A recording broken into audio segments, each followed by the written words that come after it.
রাত পোহালেই ত্রয়োদশ জাতীয় সংসদ নির্বাচন ও গণভোট অনুষ্ঠিত হতে যাচ্ছে। আমরা সেখানে যাচ্ছি। ফেনীতে ভোট গ্রহণের সরঞ্জামাদি পৌঁছে গেছে। সেখানে আছেন দিদারুল আলম। আমরা তার কাছ থেকে বিস্তারিত জানবো। দিদারুল, আপনি জানাবেন সেখানে পরিস্থিতি।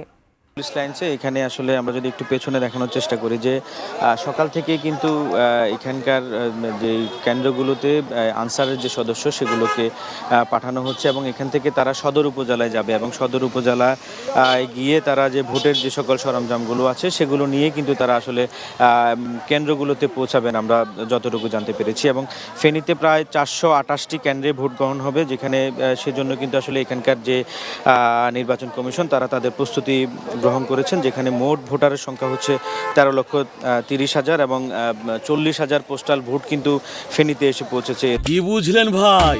অনলি যেটাই চাই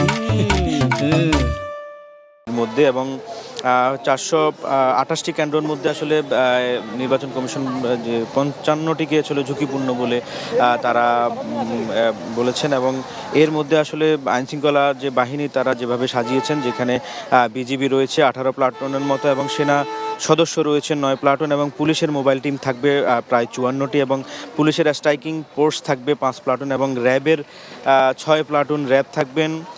এর পাশাপাশি পুরো জেলায় নির্বাচন যে কার্যক্রম সেটি চালানোর জন্য সেখানে আনসার থাকবে হচ্ছে 12 প্লাটুনের মতো এবং এই নির্বাচন পরিচালনার জন্য 18 জন ম্যাজিস্ট্রেট এবং জুডিশিয়াল ম্যাজিস্ট্রেট থাকবেন 7 জনের মতো এবং যে কারণে আসলে এখানকার যে নির্বাচন এবং সকাল থেকে যে ভোট গ্রহণ শুরু হবে, যেটি শান্তিপূর্ণ যে ব্যবস্থা সেটি আসলে জেলা প্রশাসন করছেন।